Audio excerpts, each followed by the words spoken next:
চীনের সঙ্গে বাংলাদেশের বন্ধুত্ব প্রায় 5 দশকের। দুই দেশের সম্পর্কের এগিয়ে চলার গল্প নিয়ে চ্যানেল 24 ও চায়না মিডিয়া গ্রুপের যৌথ আয়োজন ঢাকা বেজিং এক্সপ্রেস। স্বাগত জানাচ্ছি আমি রাউজে জাবিদ ঐশী। আজ 4 অক্টোবর চীনের সঙ্গে বাংলাদেশের কূটনৈতিক সম্পর্কের 49 বছর। দীর্ঘদিনের কূটনৈতিক সম্পর্কে বাংলাদেশের অন্যতম উন্নয়ন অংশীদার চীন। দুই দেশের দ্বিপাক্ষিক সম্পর্ক উন্নয়ন এবং ভবিষ্যতে কিভাবে কাজ করতে চায় চীন ও বাংলাদেশ, এ নিয়ে থাকছে একটি রিপোর্ট, জানাচ্ছেন শান্তা মারিয়া। চীনের সঙ্গে বাংলাদেশের প্রায় অর্ধ শতাব্দীর পথ চলা। কূটনৈতিক সম্পর্ক প্রতিষ্ঠার 49 বছর পেরিয়ে 50-এ পা রাখল দুই দেশ। সুদীর্ঘ এই পথ চলায় বাণিজ্য ও অর্থনীতি সহ বিভিন্ন ক্ষেত্রে একসঙ্গে কাজ করে আসছে চীন ও বাংলাদেশ। আর এই দুই দেশের বন্ধুত্বের প্রতীক চীন মৈত্রী সেতু সহ অনেক গুরুত্বপূর্ণ অবকাঠামো। বাংলাদেশে পায়রা তাপবিদ্যুৎ কেন্দ্র, দাসেরকান্দি পয় শোধনাগার প্রকল্প, পদ্মা সেতু রেল সংযোগ প্রকল্প, কর্ণফুলী টানেল সহ অনেক বড় বড় প্রকল্পে চীন আর্থিক ও কারিগরি সহযোগিতা দিয়েছে।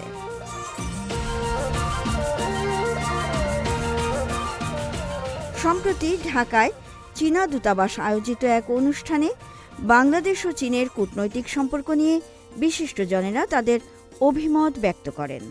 চীন বাংলাদেশের অকৃত্রিম ও পরীক্ষিত বন্ধু উল্লেখ করে তারা বলেন, শুধু অবকাঠামো নির্মাণ নয়, শিক্ষা ও সংস্কৃতি ক্ষেত্রেও দুই দেশের বিনিময় বৃদ্ধি পাচ্ছে।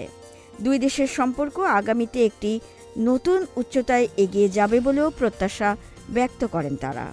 যেহেতু বাংলাদেশের উন্নয়ন সহযোগীদের মধ্যে চায়না একটা গুরুত্বপূর্ণ পার্টনার, আশা করি চায়নার সাথে আমাদের আগামীর সম্পর্ক আরও উন্নত হবে, আরও বিস্তৃত হবে, বিশেষ করে কাজের ক্ষেত্রে, শিক্ষা, সংস্কৃতি, বাণিজ্য। সেই ক্ষেত্রে চায়না বাংলাদেশের সম্পর্ক আশা করি আগামীর বাংলাদেশে একটা নতুন উচ্চতা এগিয়ে যাবে। বাংলাদেশের অনেক শিক্ষার্থী চীনে উচ্চশিক্ষা গ্রহণের জন্য যাচ্ছে এবং বাংলাদেশে কয়েকটি বিশ্ববিদ্যালয়ে চীনা ভাষা শেখার ব্যবস্থা রয়েছে। বাংলাদেশে চায়না বাংলাদেশ ফ্রেন্ডশিপ সেন্টারের মতো কয়েকটি প্রতিষ্ঠান চীন ও বাংলাদেশের সম্পর্ক উন্নয়নে কাজ করছে। আমরা যেটা লক্ষ্য করছি যে অতীতের চাইতে বর্তমানে চীনের সাথে বাংলাদেশের যে সম্পর্ক বিভিন্ন ব্যবসা বাণিজ্য, অর্থনৈতিক, সংস্কৃতি, রাজনৈতিক, অর্থনীতি বিভিন্ন সাইড দিয়ে আমাদের দেশকে যেভাবে চীন সহযোগিতা করে আসতেছে, আমার মনে হয় যে সেটা ধীরে ধীরে আরও ভবিষ্যতে আরও ভালোর দিকে যাবে এবং আমি আশা করব চীনের সাথে বাংলাদেশের সম্পর্ক উত্তরোত্তর বৃদ্ধি পাবে।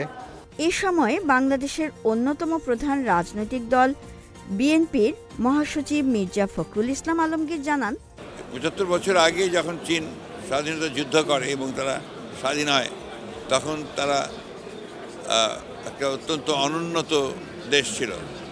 তাদের নেতৃত্ব, তাদের জনগণের অধ্যবসায়, তাদের পরিশ্রম এবং তাদের সঠিক নীতি তাদেরকে আজকে এই পর্যায়ে নিয়ে এসেছে। এবং সবচেয়ে বড় জিনিসটা আমি মনে করি যে কমরেড মাও সেতুংয়ের যে তত্ত্ব, সেই তত্ত্বের উপর ভিত্তি করে তারা পরবর্তী যে পরিবর্তনগুলো নিয়ে এসেছে বিভিন্ন সময়, এবং আমি বিশ্বাস করি চীন এখনও তারা অত্যন্ত বড় শক্তিশালী একটি দেশ আছে এবং অদূর ভবিষ্যতে তারা পৃথিবীর অন্যতম শক্তিশালী রাষ্ট্রে পরিণত হবে। 2016 সালে চীনের প্রেসিডেন্ট শি জিনপিং প্রস্তাবিত বেল্ট অ্যান্ড রোড উদ্যোগে যোগ দেয় বাংলাদেশ। এরপর থেকে বাংলাদেশ ও চীনের সহযোগিতা বৃদ্ধি পেয়েছে। রাজনৈতিক পট পরিবর্তনের পর বাংলাদেশের সঙ্গে চীনের সম্পর্ক উত্তরোত্তর বৃদ্ধির প্রত্যাশার কথা জানান জ্যেষ্ঠ এই রাজনৈতিক নেতা। এবং চায়নার সঙ্গে আমাদের সম্পর্ক উত্তরোত্তর আর বৃদ্ধি পাবে, ভালো হবে, পারস্পরিক উন্নয়নের জন্য কাজ করবো আমরা, এটা আমি আশা করি বরাবর। এদিকে বাংলাদেশের রাজনৈতিক পট পরিবর্তন হলেও চীনের সঙ্গে বাংলাদেশের বন্ধুত্ব অটুট আছে এবং ভবিষ্যতেও থাকবে বলে জানিয়েছেন ঢাকায় নিযুক্ত চীনের রাষ্ট্রদূত ইয়াওয়েন। Friendship between China and Bangladesh. চীনের 75তম বার্ষিকীর অনুষ্ঠান একটি বড় ইভেন্ট। চায়না বাংলাদেশ বন্ধুত্ব খুবই গুরুত্বপূর্ণ, বিশেষ করে এই সময়টা খুবই গুরুত্বপূর্ণ, কারণ এ সময় বাংলাদেশে অন্তর্বর্তী সরকার রয়েছে। এটা একটা বড় পরিবর্তন। তবে পরিবর্তন যাই হোক, চীন ও বাংলাদেশের মধ্যকার সহযোগিতা সম্পর্কের কোনো পরিবর্তন হবে না, কারণ এই পরিবর্তনের মাধ্যমে জনগণ উপকৃত হচ্ছে। সুতরাং আমার দৃঢ় বিশ্বাস রয়েছে যে অন্তর্বর্তী সরকারের সঙ্গে গভীরতর সহযোগিতার মাধ্যমে ভবিষ্যতে দুই দেশের সম্পর্ক আরও বৃদ্ধি পাবে। of people of Bangladesh to China. দুই দেশের কূটনৈতিক সম্পর্ক প্রতিষ্ঠার ৪৯ বছরে দাঁড়িয়ে চীনের সঙ্গে বাংলাদেশের বন্ধুত্ব আরও দৃঢ় হবে বলে প্রত্যাশা বিশিষ্টজনদের। Shanta Maria, CMG Bangla. এদিকে অধ্যাপক ডক্টর ইমতিয়াজ আহমেদ বলেছেন, বাংলাদেশের বাণিজ্য অবকাঠামো ও কূটনৈতিক খাতে চীনের গুরুত্বপূর্ণ প্রভাব রয়েছে। সিএমজি বাংলাকে দেয়া সাক্ষাৎকারে কথা বলেন তিনি। আমরা যদি দেখি একেবারে ৭৫ থেকে বলতে গেলে সম্পর্ক শুরু হয়েছে, বড় পরিবর্তন হয়েছে। তাহলে ৭৫ থেকে যেই সম্পর্ক তৈরি হয়েছে সেটা বিরাট একটা কাঠামো তৈরি করেছে। সেটা ব্যবসা বাণিজ্যতে যেভাবে কাঠামো তৈরি করেছে, ইনফ্রাস্ট্রাকচারের একটা কাঠামো তৈরি করেছে, এমনকি ডিপ্লোম্যাটিক অঙ্গনে চীনের যেই প্রভাব, সব মিলে বড় একটা সম্পর্ক বাংলাদেশের সাথে চীনের তৈরি হয়েছে।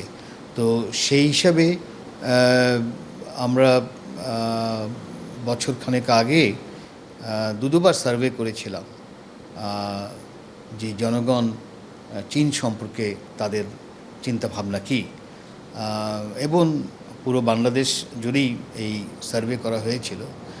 সেখানেও দেখা গেছে যে বড় আকারেই কিন্তু বাংলাদেশের জনগণ চীনের ব্যাপারে একটা পজিটিভ ধারণা আছে। এর বেশ কতগুলো কারণ আছে। একটা তো চীনের পুনরুত্থান যদি আমি বলি, কারণ 18th সেঞ্চুরিতে চীন এমনিতেই সবচেয়ে বড় অর্থনীতি ছিল পৃথিবীতে। 19th সেঞ্চুরি আর বিংশ শতাব্দীতে পিছিয়ে গিয়েছিল, কিন্তু এই শতাব্দীতে এসে তার একেবারে রিরাইজ হয়েছে। সো রাইজ ঠিক না, রিরাইজ হয়েছে স্বাভাবিকভাবে, কারণ তার একটা বিশাল অর্থনীতি। অনেক হিসাবে সে অলরেডি প্রথমেই চলে গেছে, আবার অনেক হিসাবে হয়তো প্রথম বলি বা দ্বিতীয় বলি কোনো সন্দেহ নেই, তার একটা বিরাট কাঠামো সে তৈরি করেছে। তো এই কাঠামোরই একটা ইম্প্যাক্ট দক্ষিণ এশিয়াতে পড়েছে, এবং আমি মনে করি বাংলাদেশেও পড়েছে। তো সেই হিসাবে সম্পর্ক একটা বড় ধরনের একটা সম্পর্ক বাংলাদেশের সাথে আছে। বহির্বিশ্বের সঙ্গে সম্পর্ক উন্নয়নে অবদান রাখা আন্তর্জাতিক বন্ধুদের চীনের জনগণ কখনো ভুলবে না। চীনের ৭৫তম প্রতিষ্ঠা বার্ষিকী উপলক্ষে গেল সপ্তাহে বেইজিংয়ের মহাগণভবনের সর্বোচ্চ রাষ্ট্রীয় সম্মাননা প্রদান অনুষ্ঠানে একথা বলেন দেশটির প্রেসিডেন্ট শি জিনপিং। অনুষ্ঠানে 3 ক্যাটাগরিতে দেশ বিদেশের 15 বিশিষ্ট ব্যক্তিকে পদক ও উপাধি দেয়া হয়। নিউ ডেভেলপমেন্ট ব্যাংকের প্রেসিডেন্ট ও ব্রাজিলের সাবেক প্রেসিডেন্ট দিলমা রোসেফকে দেয়া হয় মৈত্রী পদক। চীনের নির্মাণ ও উন্নয়নে মহান অবদানের জন্য দেশটির 3 বিখ্যাত বিজ্ঞানী এবং একজন প্রবীণ সৈনিককে প্রজাতন্ত্র পদক দেয়া হয়েছে। এদের মধ্যে অন্যতম প্রয়াত বিজ্ঞানী ওয়াং ইয়ংচি। লিউকেমিয়া চিকিৎসায় অনবদ্য সাফল্যের জন্য ওয়াং চেইনইয়ে, কৃষি বিজ্ঞানী লি চেনশেং এবং প্রবীণ যোদ্ধা হোয়াং চোংতেও পেয়েছেন প্রজাতন্ত্র পদক। এছাড়া 10 জনকে দেয়া হয় জাতীয় সম্মানসূচক উপাধি। গণপ্রজাতন্ত্রী চীনের ৭৫তম প্রতিষ্ঠা বার্ষিকী উদযাপনে দেশটির মহাগণভবনে একটি কনসার্ট অনুষ্ঠিত হয়েছে। সম্প্রতি মহাগণভবনে আয়োজিত রাষ্ট্রীয় সম্মাননা প্রদান অনুষ্ঠান শেষে এই কনসার্ট অনুষ্ঠিত হয়। এ সময় চীনের প্রেসিডেন্ট শি জিনপিং উপস্থিত ছিলেন। এছাড়াও প্রধানমন্ত্রী লি ছিয়াং, চাও লচি, ওয়াং হুনিং, ছাই ছি, তিং সুয়েশিয়াং, লি সি এবং হন ছাং সহ কমিউনিস্ট পার্টির উচ্চ পর্যায়ের নেতাকর্মীরা অংশগ্রহণ করেন। পাশাপাশি অবসরপ্রাপ্ত সিনিয়র নাগরিক সহ 3000 বিশিষ্টজন কনসার্টে যোগ দেন। কনসার্টে অর্কেস্ট্রাল মিউজিক, কোরাল পারফরমেন্স, ঐতিহ্যবাহী বাদ্যযন্ত্রের দলীয় পরিবেশনা, পিয়ানো ও ব্যান্ড সহ অন্যান্য শৈল্পিক পরিবেশনাও ছিল। মাতৃভূমির প্রতি শ্রদ্ধা গানটি সবাই মিলে একসঙ্গে গেয়ে অনুষ্ঠান শেষ করা হয়। প্রতি বছরের 1 অক্টোবর চীনের জাতীয় দিবস পালিত হয়। অন্যদিকে গণপ্রজাতন্ত্রী চীনের ৭৫তম প্রতিষ্ঠা বার্ষিকী উপলক্ষে নানা কর্মসূচির মধ্য দিয়ে দিবসটি উদযাপন করেছেন চীনারা।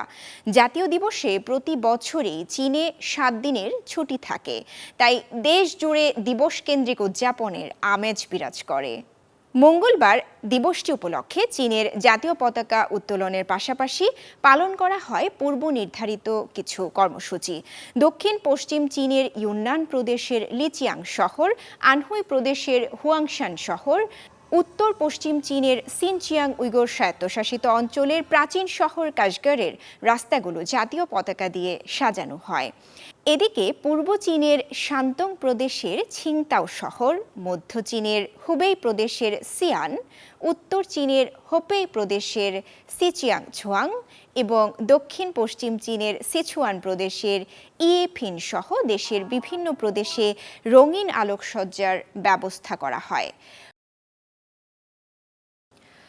মধ্য চীনের চংচৌ বিশ্ববিদ্যালয় হনান প্রদেশে প্রতিষ্ঠিত হয় ১৯৮১ সালে। বিদেশি শিক্ষার্থীদের পড়াশোনার সুযোগ করে দেয়া বিশ্ববিদ্যালয়গুলোর মধ্যে এটি অন্যতম। প্রায় ১৮০০ আন্তর্জাতিক শিক্ষার্থীর মধ্যে ২ শতাধিকই বাংলাদেশি। শিক্ষার্থীদের পড়াশোনা আর সুযোগ সুবিধার কথা জানাচ্ছেন শুয়ে ফেইফেই শিখা।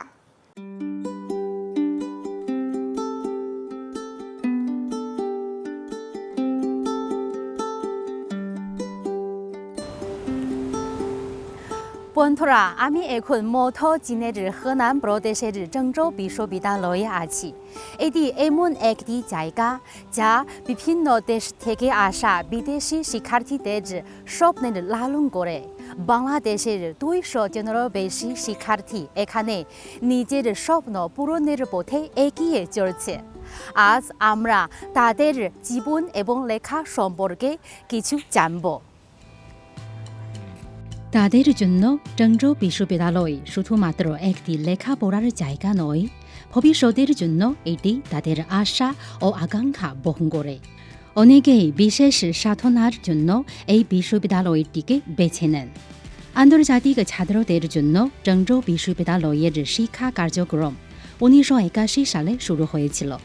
এটি চীনের প্রথম দিকের বিশ্ববিদ্যালয়গুলোর মধ্যে একটি, যা বিদেশি শিক্ষার্থীদের গ্রহণ করে এবং চীনা ভাষার শিক্ষাদান করে। এখানে আন্তর্জাতিক মেডিকেল ছাত্রদের শিক্ষা ১৯৮১ সালে শুরু হয়েছিল।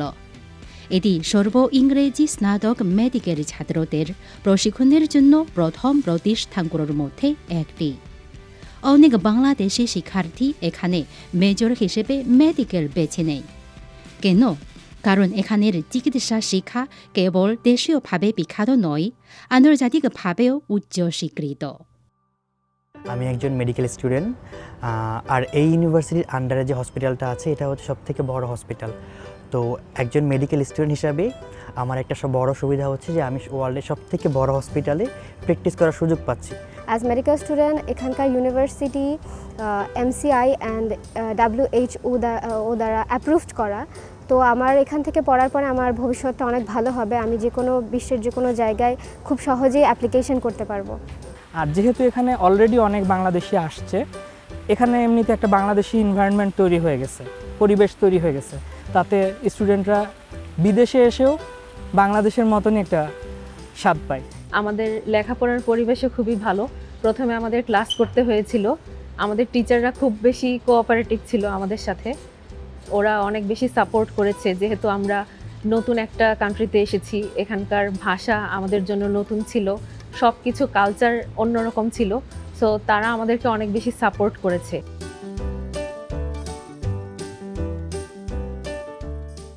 এখানে শুধু ভালো শিক্ষার মানই নয়, ছাত্রদের জীবনও অনেক সুবিধাজনক এবং বৈচিত্র্যময়।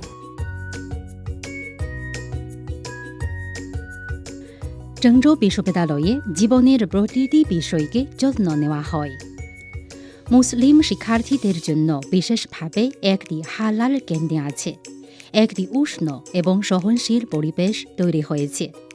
অনেক বাংলাদেশি ছাত্রের জন্য এটি কেবল একটি খাবার নয়, বাড়ির স্বাদের জন্য একটি গভীর নস্টালজিয়া।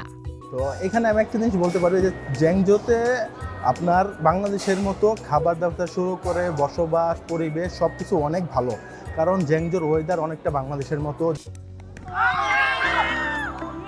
খেলাধুলা আতার বন্ধন এবং সংস্কৃতির সেতু বন্ধন। এই সবুজ মাঠে বাংলাদেশি শিক্ষার্থীরা শুধু ক্রিকেট খেলছে তা নয়, আবেগ ও প্রাণবন্ধতার সাথে নিজেদের সংস্কৃতিকে তুলে ধরতে দেখেছি তাদের। চীনের বিশ্ববিদ্যালয়ের মাঠে ক্রিকেট তাদের নিজের শহরের স্মৃতি এবং আবেগ বহন করে। এখানে আমাদের অনেক বাংলাদেশি আছে। আমরা পড়াশোনার পাশাপাশি যদি সময় হয়ে থাকে প্রতি সপ্তাহে আমরা শনিবার রবিবার করে আমরা এখানে ক্রিকেট খেলে থাকি। এছাড়াও বছরে একটি করে বড় টুর্নামেন্ট হয়। চীনে আসা শিক্ষার্থীদের জন্য বাংলাদেশ সবসময় আমাদের অন্যতম গুরুত্বপূর্ণ উৎস দেশ। 2009 সাল থেকে আমরা 1000-এরও বেশি বাংলাদেশি শিক্ষার্থীকে নথিভুক্ত করেছি এবং শিক্ষা দিয়েছি। আমাদের একটি পূর্ণাঙ্গ বৃত্তি ব্যবস্থা রয়েছে। আমাদের কাছে চীনের সরকারি বৃত্তি, হনান প্রাদেশিক সরকারের বৃত্তি এবং চেংচো বিশ্ববিদ্যালয়ের বৃত্তি রয়েছে, যা আমাদেরকে অসামান্য বাংলাদেশি ছাত্রদের গ্রহণের জন্য আরও ভালো নিশ্চয়তা প্রদান করতে পারে। এছাড়াও বাংলাদেশি ছাত্ররা প্রধানত আমাদের বিভিন্ন সুবিধাজনক মেজর যেমন মেডিসিন, ফার্মেসি, সিভিল ইঞ্জিনিয়ারিং এবং সফটওয়্যার ইঞ্জিনিয়ারিংয়ে পড়ছেন। ভবিষ্যতে বিশ্ববিদ্যালয় কর্মসংস্থানের প্রবণতা এবং আন্তর্জাতিক বাজারের চাহিদার উপর ভিত্তি করে উচ্চমানের শিক্ষা প্রদান করবে।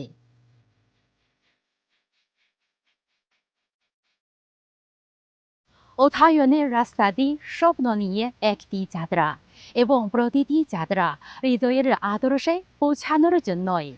চীন এই প্রাচীন এবং প্রাণবন্ত ভূমি তার প্রশস্ততা এবং সহনশীলতা ব্যবহার করে প্রত্যেক তরুণকে স্বাগত জানাচ্ছে। ঢাকা বেইজিং এক্সপ্রেস আজ এ পর্যন্তই। চীন ও বাংলাদেশের দ্বিপাক্ষিক সম্পর্ক এবং নানা ঘটনা প্রবাহ নিয়ে আবার দেখা হবে পরবর্তী পর্বে, একই দিনে একই সময়ে চ্যানেল 24-এ।